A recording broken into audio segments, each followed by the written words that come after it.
माँ है, मौजों की रवानी है, एक प्यार का नगमा है, मौजों की रवानी है, जिंदगी यार कुछ भी नहीं, तेरी मेरी कहानी है,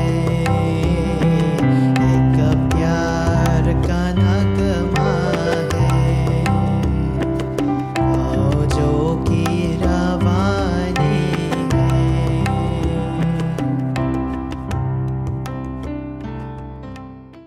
Down behind the far-off western hills the flaming sun had dipped. A soft, misty glory hovered over the Bengal landscape. A few minutes sufficed to deepen the lustrous cloudiness into denser shades. The pall of night was rapidly drooping down upon the scene.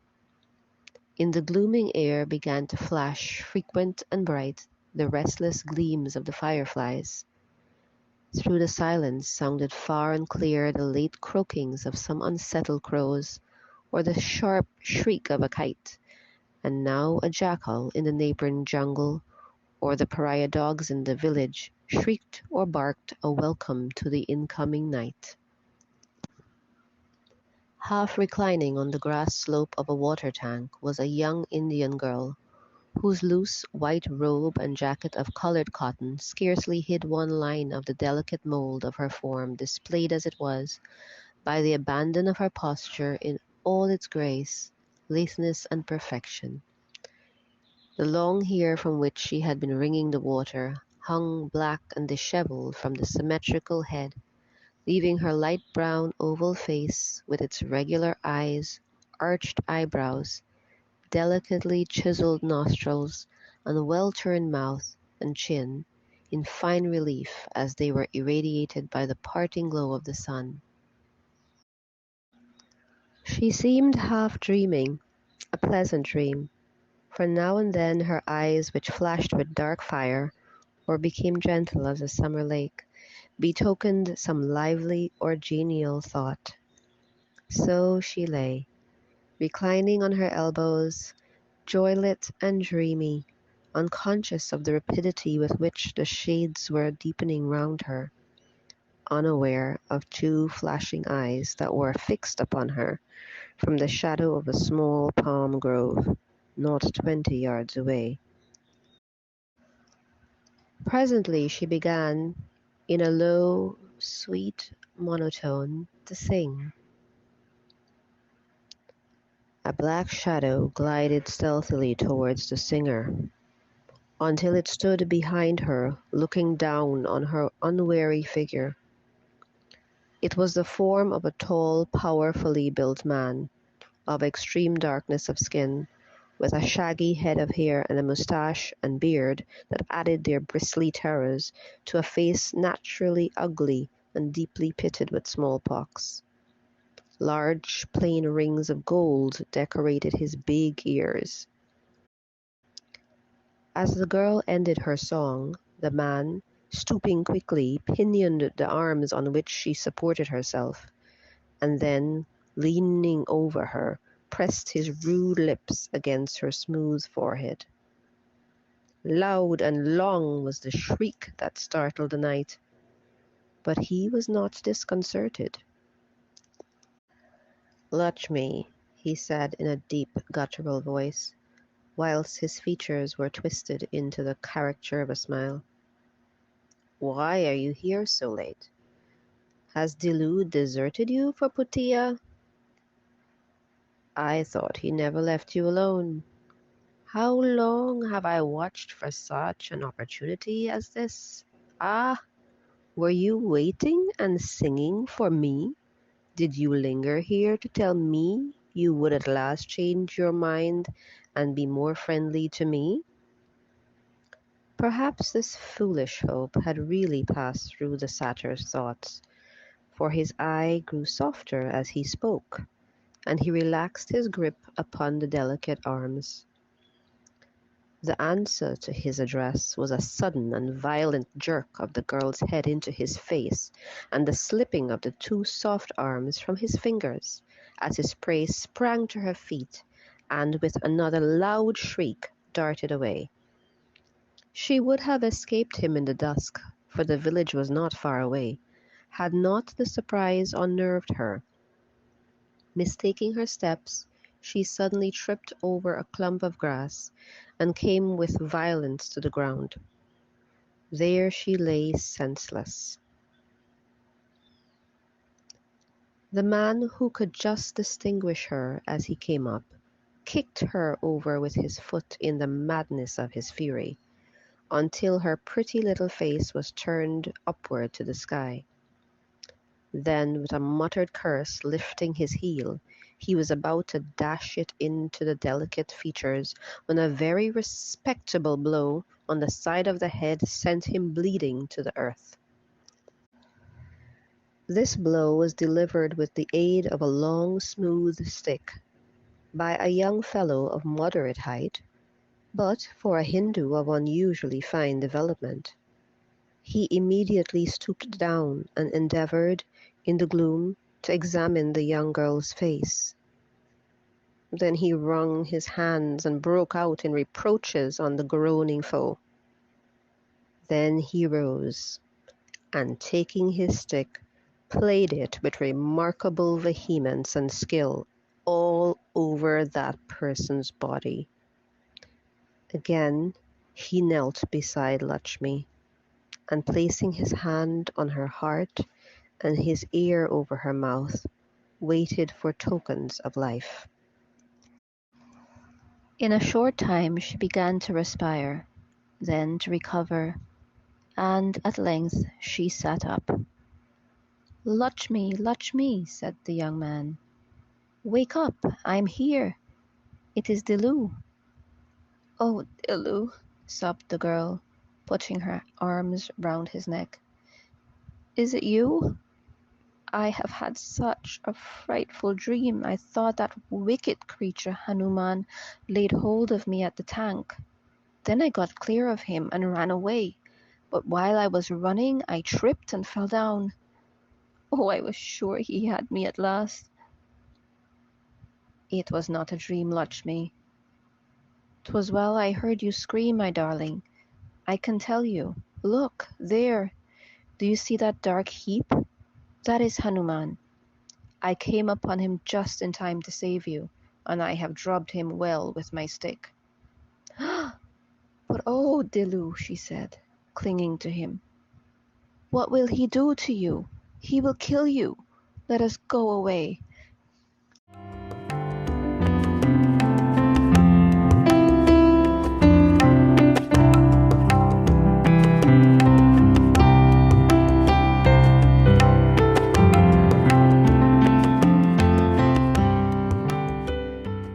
Hanuman was the Chaukadar or watchman of the Bengal village in Bihar, where the hero and heroine of our story were born. The Chaukadar was a character, at the time we are writing of, found all over Bengal. The Chaukadars were not government police. Under the old village system, Chaukadars were assigned, on behalf of the community, the general oversight of the precincts. They were paid by a local rate, or sometimes by the principal's zamindar, or landowner. These officials were of a low order, both of caste and of merit, and their most active occupation consisted in winking at the operations of the rural dacoits, or robbers, and in lending themselves to the corrupt designs of one villager or village family upon another. Hanuman was a Chaukadar of more than usual ability, avaricious, sensual, and dishonest, prowling about the village at night on the pretenses of his duty. He had innumerable opportunities of gratifying his envy or his passion, and his remarkable cunning and the invariable retribution that fell upon any persons who in any way crossed him had created a very real dread of him through the whole community. Dilloo was a tenant under one of the zamindars of a very small plot of ground on which there stood a hut of mud and wattle, which Lutchmee kept in beautiful order, while her husband tilled the ground with an assiduity that secured him a very fair return. The village contained about 4,000 inhabitants within its bounds.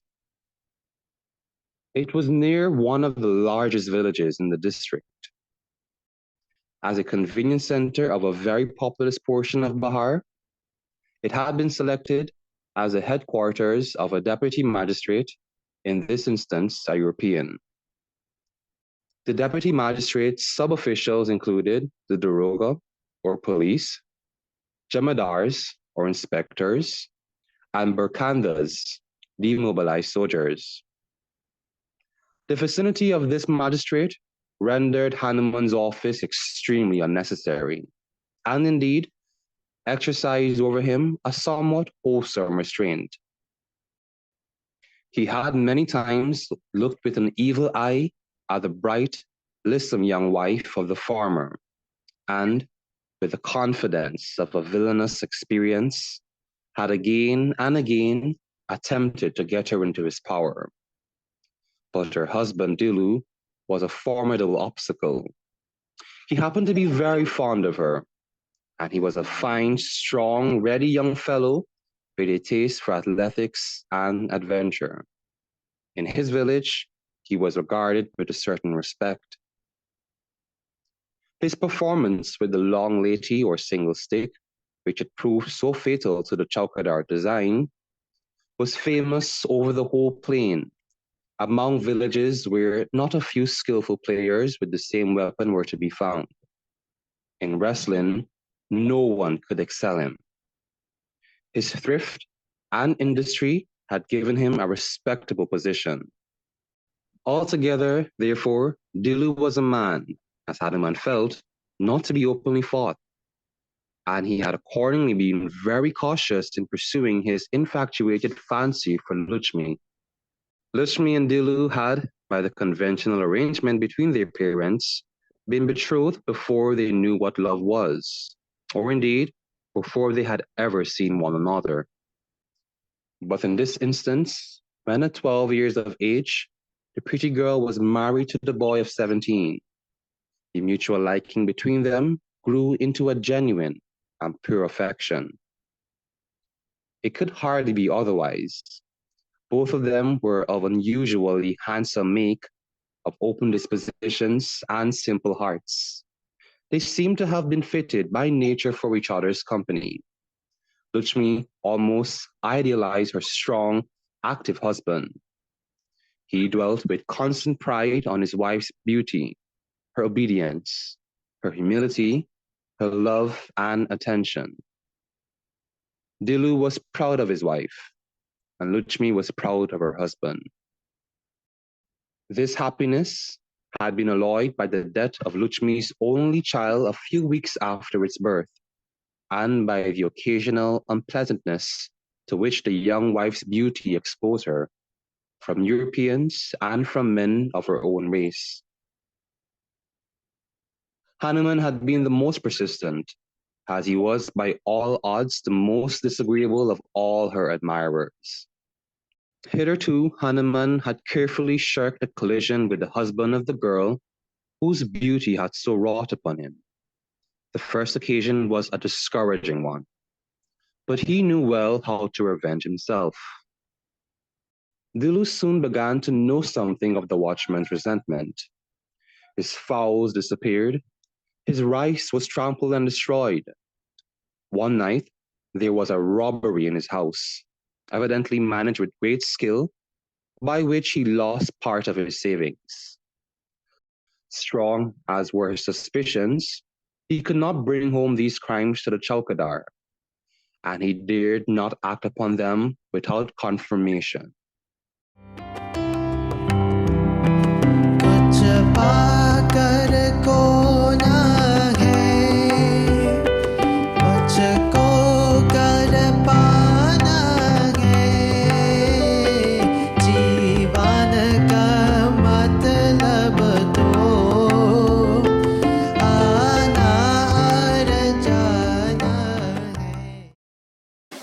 not long after the events we have narrated.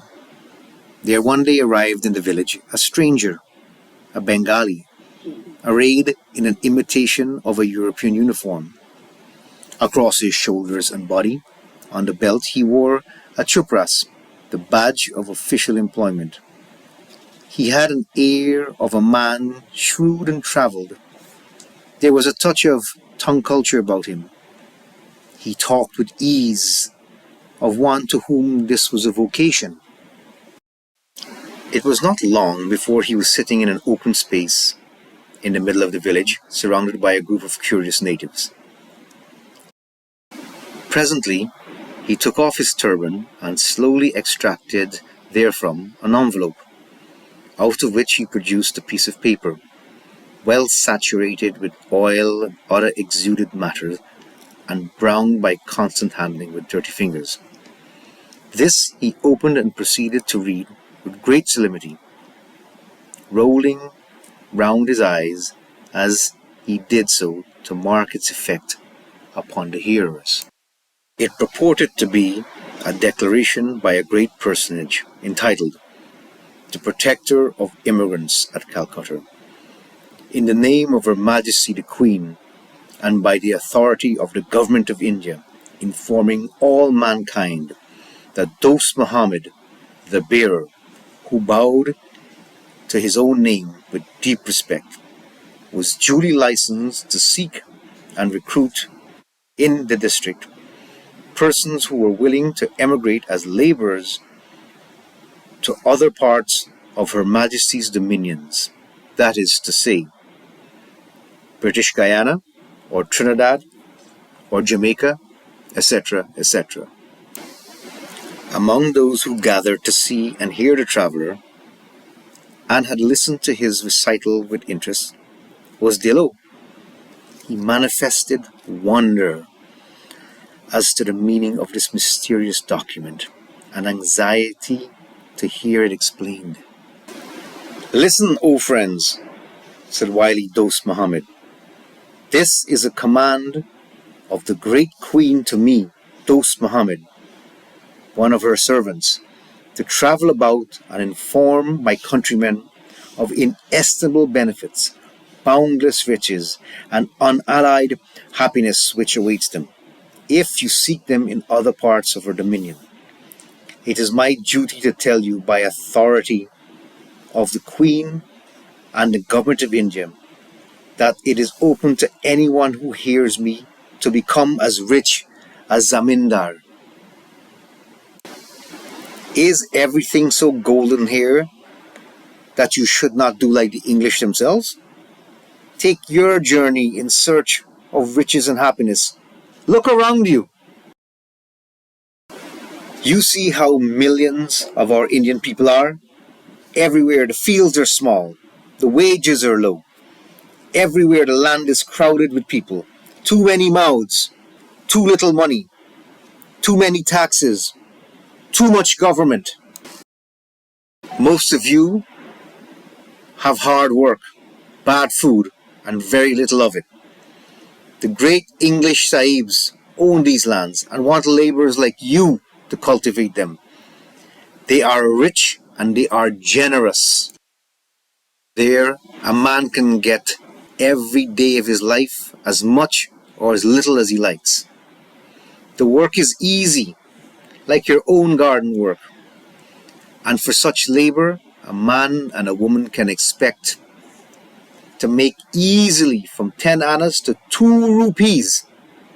He deliberately counted this extraordinary sum on his fingers as he uttered the magical promise: for every day's work. See, here's proof. The crowd eagerly leaned forward to look at the paper which he now produced from the breast of his uniform. It was in English, but he gave a very free translation of it. Representations were made that there was a great scarcity of labour in the West Indies, that thither immigrants would be carried for nothing, would receive a bounty of 100 rupees. would be indentured to a kind master, would get house, room for nothing. When sick, would be admitted to a hospital and be provided with a doctor, medicines, and food free of charge. All this was vouched by the authority of the governor and legislature of British Guiana and certified by a Sahib at Calcutta from Garden Reach on the Hulugu River. It may be easily inferred what curiosity and surprise were awakened by such a story, embellished by many additional illustrations from the recounter's vivid fancy. The novelty of the proposal, the romantic halo which invested the unknown possibilities of such an enterprise as he suggested to them, the tempting bribes of a heavy bounty, easy work, plenty of food, good wages, excited the imagination of the listeners to a high pitch. Dilloo had listened to the man's words with particular interest. The natural energy of his character, his taste for adventure, and his imagination were all appealed to by the recruiter's language. Here seems to be an opening for a new and prosperous life. His relations with Hanuman, now his sworn enemy, were likely to render his life in the village unpleasant. A man in a chowkindar's position in India has many ways of working out his vengeance. No wonder Dilloo's brain was on fire as he extricated himself from the crowd and slowly paced in the direction of home.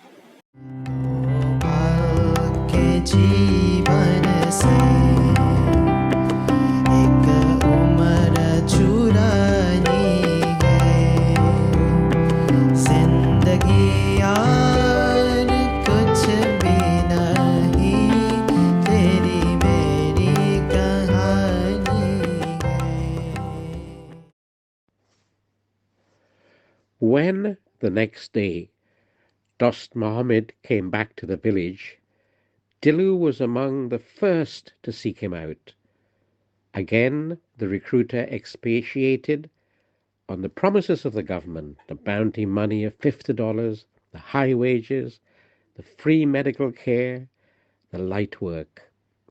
He said nothing, indeed probably had not himself been told, of fever swamps, of liabilities under rigid laws, to fines and imprisonments for breaches of the proposed contract, of labour in crop time for as long as 20, 25, or 30 hours at a stretch, and sometimes without extra pay, are not universal, but frequent incidents of a coolie's life in the West Indies. Dilloo's mind was gradually won over, and the only remaining doubt was concerning his wife. Could she go? Oh, yes. The recruiter was only too anxious to procure women. They were in great demand. She should have the same bounty and the same wages as he. But, on consideration, Dilloo began to doubt whether he ought to entertain this kind offer. He loved his wife too well to permit her to share what he felt by instinct to be an uncertain experiment, and he was perplexed between his own desire to venture it and the perils to which she would be exposed were his protection withdrawn from her.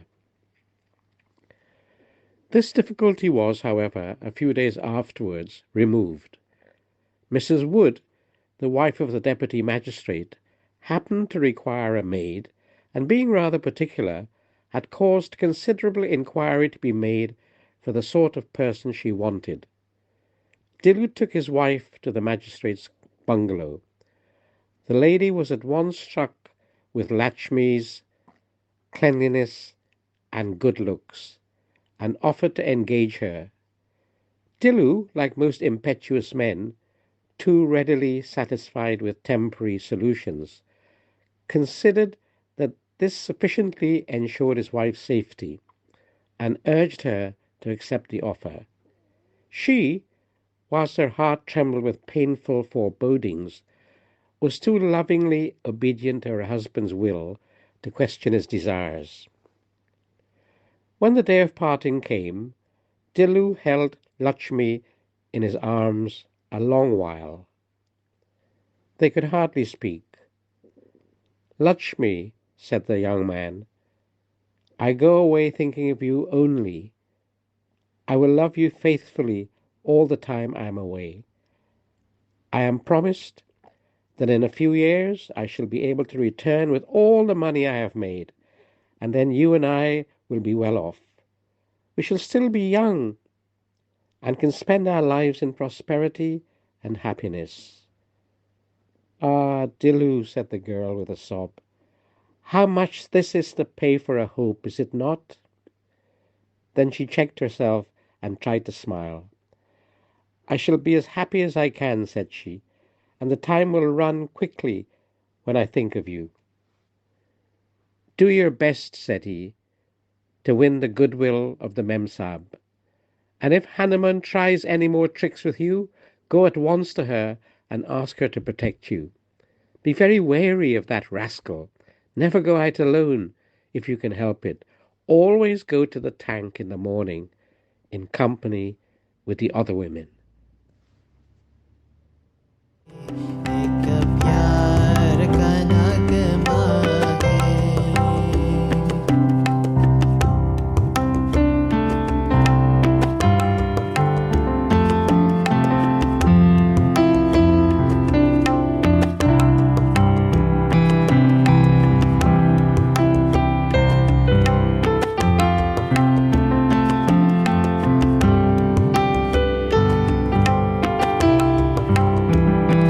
तू तार है नदिया की मैं तेरा किनारा हूँ तू मेरा सहारा है मैं तेरा The good ship Sonder, after a voyage of 93 days, was standing in towards the Georgetown lightship. Little could be seen beyond the expanse of yellow-tinged water, colored by the mud of the far interior brought down by the vast rivers which discharged themselves into that sea. The lightship gently rolling in the swell, in the distance a dark line of shore, from which here and there rose slender shafts that looked like reeds. The lighthouse at Georgetown and the chimneys of the coast estates. The deck was crowded with coolies, some eagerly scanning the horizon, others entertaining their comrades with childish exhibitions of joy and curiosity, or with their lively babble. Others crouched on their hams, their heads bowed down to their knees in an attitude of despondency. It was 3 o'clock in the afternoon. The sun shot its hot beams sideways on the Asiatics, nearly all of whom showed signs of weariness. Lutchmee alone seemed animated with joy. She was looking forward to the meeting with Dilloo, and her little heart beat, and her eyes were shining with a hopeful light. A sailor noticed her gladness. "Aha, Lutchmee," said he, with a voice like a rusty coffee mill. They had found out that the pretty Hindu was journeying to meet her husband. "You glad, eh? You go see Dilloo? Bah! Dilloo marry another woman. Ha! What you do then, Lutchmee? Come back to me, eh?" putting his hand on what he supposed to be his heart. Lutchmee understood the good-natured banter, for she had already made herself a little familiar with English. She tossed her head, and laughing in a silvery tone, put her hands together and bowed towards the shore. The pantomime was pretty and modest and sincere. No fear, Dilloo, all true Dilloo,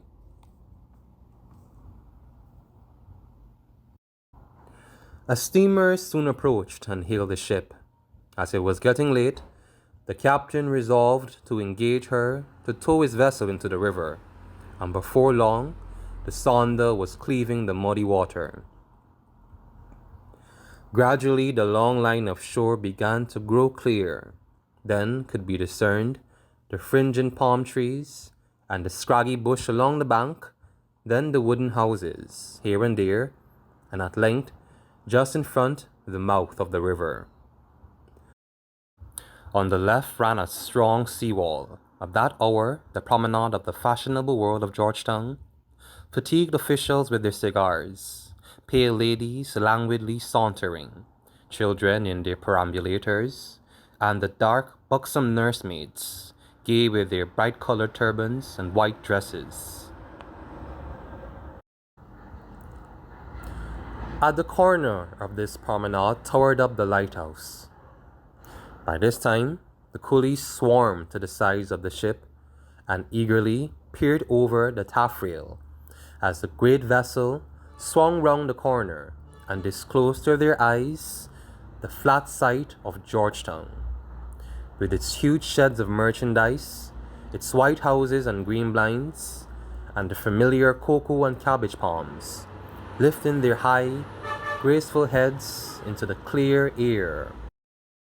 Before the strangers could take in all these features, the rattle of the running anchor chain told them that their voyage was at an end, and that now for them a new life had begun. Scarcely had the anchor sunk into the muddy bottom, when a boat pulled by 4 powerful blacks in sailors' uniform came alongside, and presently there stepped on the board the health officer of the port, the immigration agent general, and an interpreter. The ship's doctor showed his books. The health bill was declared satisfactory. The agent general, a grey old gentleman of considerable activity, passed round the vessel to take a survey of the new arrivals, here and there putting a kindly question to the interpreter. "This lot," said he to the captain, "is not a very promising one. I don't believe 30% of them ever did any field work. A whole lot of them were sent abroad not fit to travel. We had 40 or 50 cases of disease among them. How your agent in India comes to pass such creatures as able-bodied beats me to understand." "It's a shame," said the agent general angrily. "If I had my way, I would send half of this lot back again. But there is such a demand for labor that the planters can't afford to send them back, and so they must make what they can out of them. This bad selection is the beginning of every sort of wrong and evil."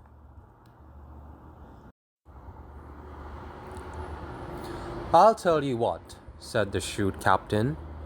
"My opinion is, those Indian recruiters are a set of scoundrels. They don't honestly go up the country and get people really fit to work. They just pick them out of the slums of Calcutta and the large towns, and your agents aren't over particular either about their examination. You should see them passing them at the Hooghly depot. The examination is a farce. Dr. Shandel will tell you so. But what can I do? I must bring 'em, you know." Probably everyone concerned would have asked the same question, and shrugged his shoulders, and, in the same way, shifted the responsibility on someone else. The Indian government, the British government, and the colonial government would have each shrugged their shoulders and said, "What can we do? The evil consequences are much to be regretted, but, really, no pains are spared to avert them." Thus responsibility floats in a state of suspension, while the realities of wrong and sorrow come cruelly home to the victims of a complicated system of shifted obligations. Mr. Goodeve, the agent general, had noticed Lutchmee, who, clothed in her finest, with her hair daintily dressed, stood curiously watching the small group of gentlemen as they passed among her country people. "That is a fine young woman," said he, stopping to look at her. Yes, said the surgeon, and she was behaved very well in the passage. She is superior to any woman I've ever seen coming over. She says that she is married to some man who emigrated 2 years ago. Ask her who it is, said Mr. Goodeve to the interpreter. The answer was rapidly obtained. Dilloo, said he. Why, if we have one, we have 50 Dilloos on the estates. What ship did he come in? Lutchmee did not know. She could tell the year he left her, and the village he came from, but as the latter information was not kept on record by the immigration department, identification by those particulars was impossible. Nor was it of any avail to attempt to describe her husband's appearance. An agent with 30 or 40,000 people under his care could not recall every face that passed under his notice.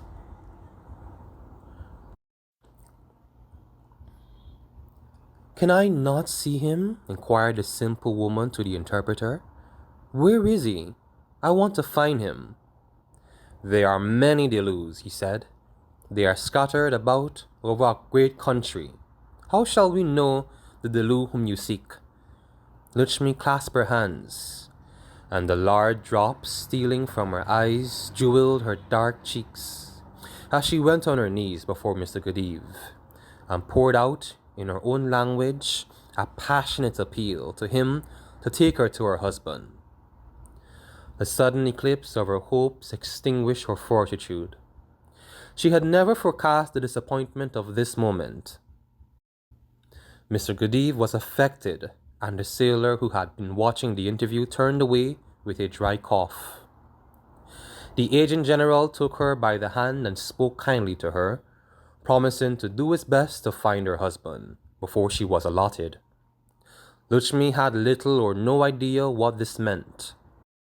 To her, the contract she had made in India was a matter of form, a means of reaching her lover. She had not taken the trouble to think of the nature of her engagement, so absorbed had been her mind in the one aim of affection. मैं तेरा सहारा हूँ, आँखों में समंदर है, आशाओं का पानी है, जिंदगी और कुछ भी नहीं, तेरी मेरी कहानी. The next day, the emigrants were disembarked in boats and conveyed to one of the stellings, whence they marched to the immigration depot, a wooden barrack situated at the end of a flat marsh behind the seawall. At the depot, the people squatted quietly about the house and beneath the veranda. Then the agent general, assisted by sub-agents, classified them, as required by the local law, according to relationship, and, as far as possible, by placing together friends or fellow villagers. Subject to this, allotments were then arbitrarily made of batches of them to various estates, in proportion to the number for which the proprietors had applied. In due time, the agents of the estates, or overseers, attended at the depot to receive their quota, and the Indians were marched off in bodies, some to the steamers for the Arabian coast, or the islands, or Berbice, others to the east and west coasts of Demerara. Lutchmee was kept at the depot. She saw her fellow travellers disperse with a heavy heart, and sadly, through the long hot days, she sat on the veranda, gazing listlessly at the few acres of grassy swamp, watching the morning and evening evolutions of the troops. Thus a fortnight passed, and the sub-agents, though they had made active inquiry, had been unable to identify the missing Dilloo. 6 Dilloos had arrived in the ship, which, as they judged from the information Lutchmee supplied, had brought her husband. One would have thought that nothing could be easier than to write to the employers of these 6 coolies and request them to ascertain whether their servant of that name had been married to a girl named Lutchmee. And in fact, Mr. Goodeve directed the sub-agents to write to the masters of the 6 Dilloos, but they were not bound to reply, and only one found it convenient to do so. His Dilloo had only one eye, and hearing a wife had arrived to claim a husband, pretended to have once married a Lutchmee, but she declined to believe in him. Mr. Goodeve was perplexed. He had now retained the woman without allotting her an unusual time. He considered that possibly her story was untrue. Fortunately, he had the governor's approval of what he had done, for indeed Her Majesty's representative in British Guiana follows with all the minuteness of a tradesman the movements of the immigration office. One afternoon, Lutchmee strayed to the embankment. She had arrayed herself with her habitual neatness and elegance. The western end of the promenade was frequented by a few of her countrymen, who had interested themselves in the subject of her anxiety. They were unbound, that is, freed from their indenture, and 1 or 2 of them were wealthy. A lithe little Madrasi peddler took special notice of her, and having dealings with most of the estates in the colony, had caused her story to be pretty generally circulated. He held out the hope of being able to find Dilloo. This afternoon, as she was sitting waiting for him, a tall, sharp-eyed man of middle age, who was taking his afternoon constitutional at a pace rather more energetic than was common among the promenaders, suddenly caught sight of her, and stopping, conned with greatest coolness and deliberation her features and figure. Said he aloud, with unconcealed satisfaction. That's a tidy young girl, the handsomest Indian I ever saw. Where did she come from? Whose wife you, eh? Dilloo, massa, said the soft voice. Dilloo? Who is Dilloo? Where Dilloo live, eh? No sabi, massa, replied the girl, adopting the Creole patois of her new acquaintances on the wall. No sabi? What estate? She shook her head. This was Greek to her. Just then, her Madrasi friend, who knew her questioner too well, came up. Salam, massa. Salam. Look here, Akalu. Just ask this girl what estate she's on, will you? Or who she living with? She not on any estate, massa. Stay goody office. Not bound yet. Just come. He gave a jerk of his thumb over towards the river, where the Sunda was still lying. Not bound yet?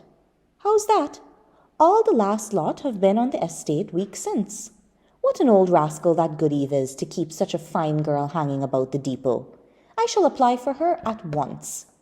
He said this out loud, indifferent to his Indian audience. Akalu, however, who had been keenly watching him, struck in. No, massa. She go look for husband. Left her in India. Come here. No found husband estate yet. Oh, nonsense. She might look for him till doomsday. Tell her he's dead or married to someone else. There are 4 Dilloos at Belle Susanne. One is very likely hers. And tell her she can have any one of them she likes, said he, laughing and patting her cheek. Lutchmee, half gathering the meaning of his words, indignantly turned her face from his touch, and the ready tears rolled down her cheeks. The gentleman looked at her with some astonishment.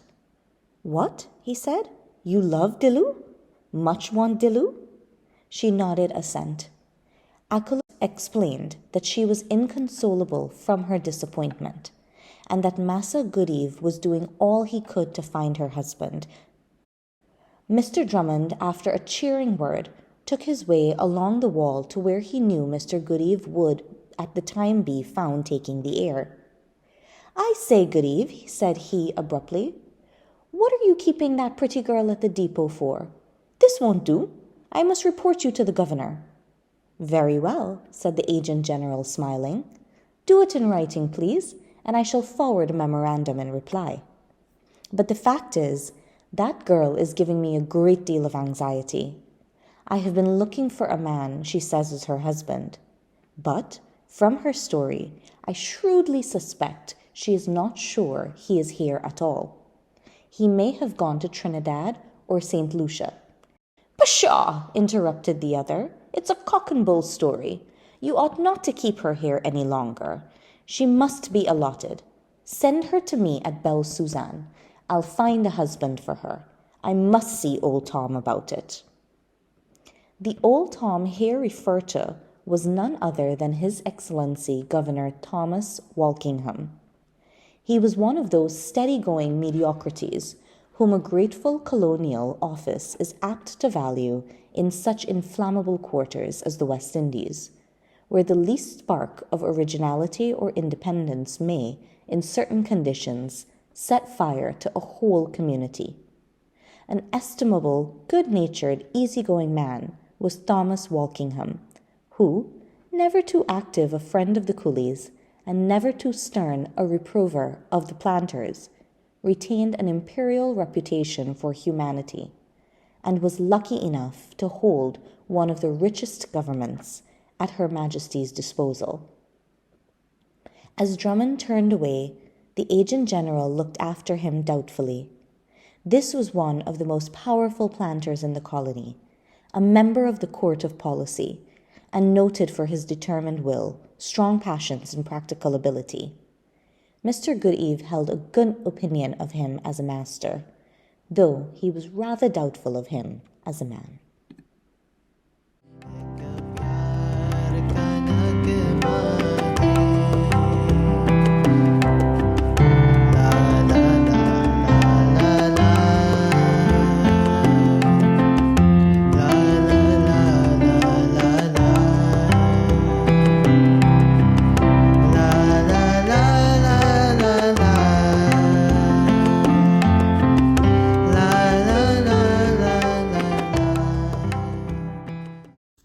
Mr. Drummond was as good as his word.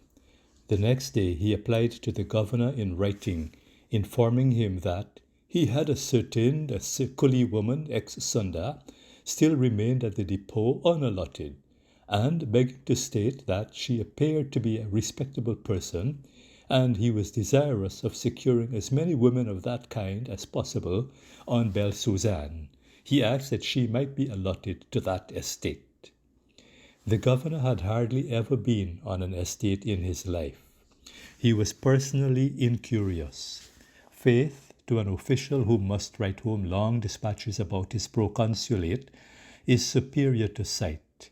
He could affirm that the general condition of the immigrants was satisfactory, and the coolie system a great success, if he only came in contact with the subjects in letters, minutes, or dispatches, or only saw the people in holiday attire in the course of his afternoon drives.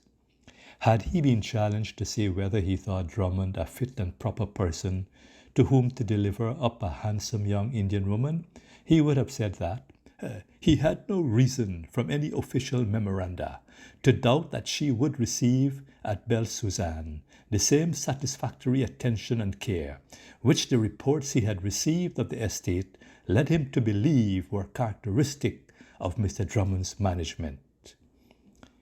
The man who can at once satisfy his own conscience and his official superiors with negatives of that sort saves himself and them innumerable inconveniences and is deemed a most valuable person.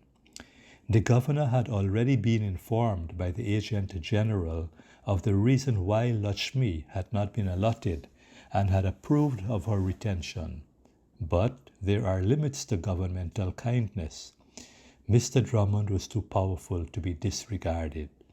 The matter would get talked about, and talk in a small colony must be avoided.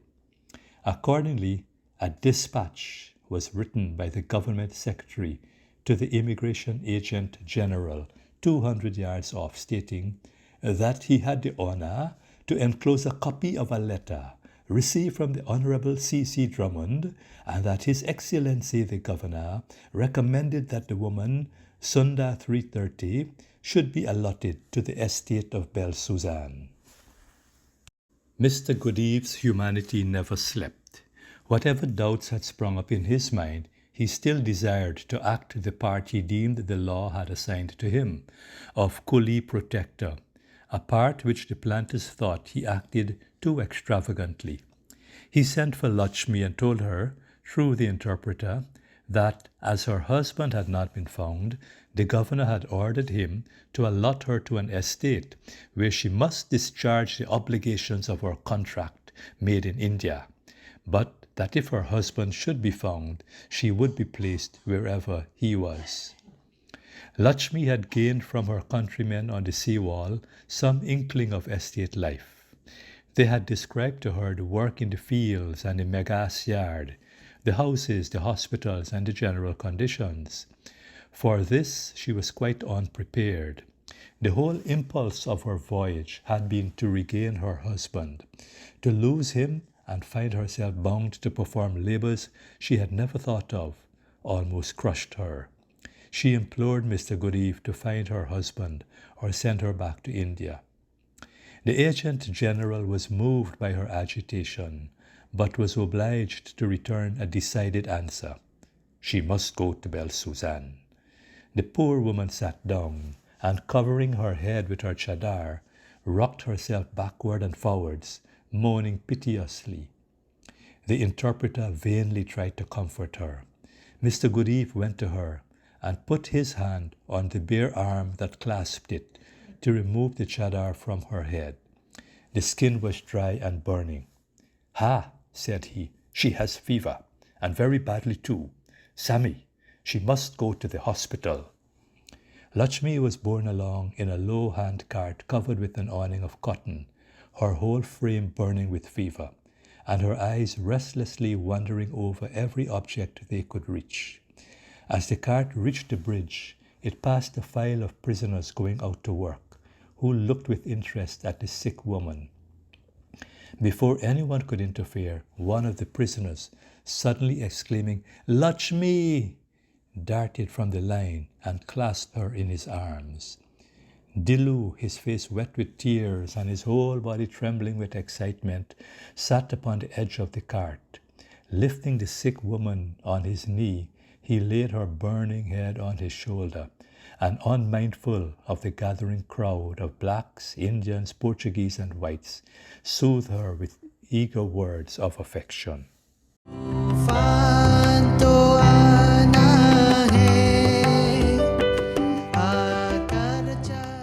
Drummond's quick eye rested on the couple, and he recognized both of them immediately. Dilloo was well known to him. He was one of the ablest of his laborers, and in his opinion, one of the worst of his servants. He did his work rapidly and well, but his independence, energy, and capacity gave him great influence among the estate's people. Instead of using this to curry favor with his master and advance himself, he rather employed it in organizing and aiding the coolies against any wrong on the part of their superiors. Dilloo was now suffering 3 months' imprisonment for an alleged assault on Drummond's groom. This was the first time the cautious Hindu had given Drummond any legal hold upon him, and indeed his conviction was undeserved.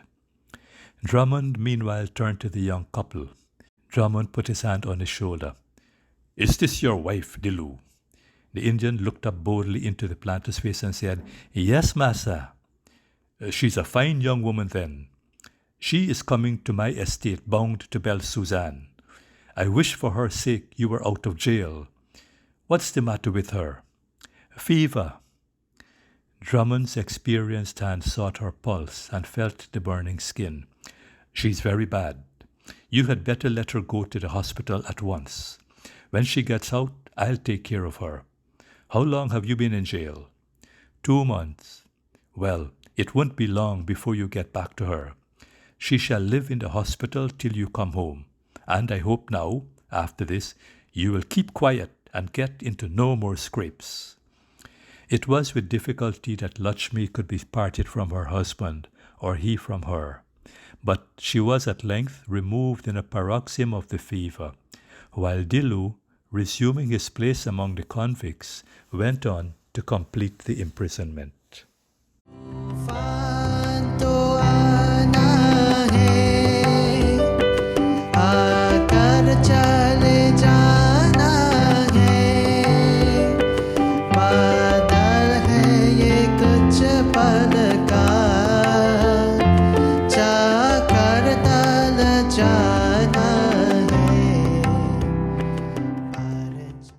estate of Belle Susanne lay a considerable distance up the east coast of Demerara, the central county or district of British Guiana. Belle Susanne was a long way from Georgetown, but it would scarcely have mattered up which of the branching dams we turned to find its counterpart. We should discover the same general features and economy on all the estates. Some buildings are distinguished from others by greater neatness, better machinery, and the evidence of more businesslike conduct. And Belle Susanne was conspicuous amongst the Demerara estates, both for handsome buildings and good management. As you approached the white painted bridge which connected the front dam with the estate road, the canes along on the right looked tall and green and juicy, and if you noticed the cane hills, you saw that they had been weeded and hoed with industrious care. Through such fields on either side were at length reached the manager's house, its neat garden, the hospital, a handsome wooden barrack, erected for 100 patients, the overseas quarters. All these buildings were elevated on piles with broad latticed verandas and long sweeping shingled roofs. Past these the road led straight to the Megas yard, shut in on 3 sides by its corrugated iron sheds, some hundreds of feet in length, where the dried refuse of the sugar cane was laid up for fires that were to boil the next year's crop. To the left was an irregular pile of wooden buildings over which towered a tall brick chimney. Today it's vomiting forth abundant smoke. The noise of machinery rumbles within the vast wooden shells. The yard is alive with active men, women, and children, for it is crop time, and no idle hand can be allowed to exist out of the hospital. The soil of the Megas yard is almost as thick as black ink, spongy to the feet, and offensive to the smell. The leaves of the rum still in the corner are discharged incessantly upon the surface, and fermenting the damp mass of earth, produce an odor that fouls the air to leeward sometimes for miles. Yet it is beyond and to leeward of this place that lie the 80 or 100 cottages, huts, and barracks that constitute the Negro yard, an old name which still lingers, recalling old memories, though Negroes now rarely inhabit any of these estate houses. No grass surrounds the rows of wooden sheds. They are irregularly placed. Here a line of 30 or 40, recently built after a government pattern, on a slight elevation of hard earth. There some 2-storied barracks, erected on piles, relics of the Negro time, when scores were penned together in their numerous rooms. There again a few Hindu-built huts of wattled palm, on hard mud floor, the coolies' palaces. Under the netting one morning at 5 o'clock lay Drummond, having just been waked by the attentive Missa, who had lit a candle and bore in her hand a cup of coffee with a small slice of buttered toast. "Nina," said the manager, taking the cup as she raised the netting, "there is a girl at the hospital called Lutchmee, landed from the last ship. She is the wife of the man Dilloo, who was sent to jail for licking Pete. She's a young, handsome girl, and need to be looked after."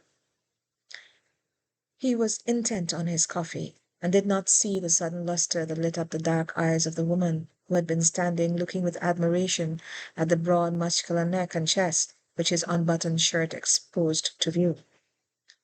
"You had better send for her over here and ration her from the house for a few days." "Hallo! What's the matter with you? Do you mean to say you are jealous?" he said. "Oh, no, massa. I ought to be used to your ways by this time," the woman said. "There you go again. What you mean by that?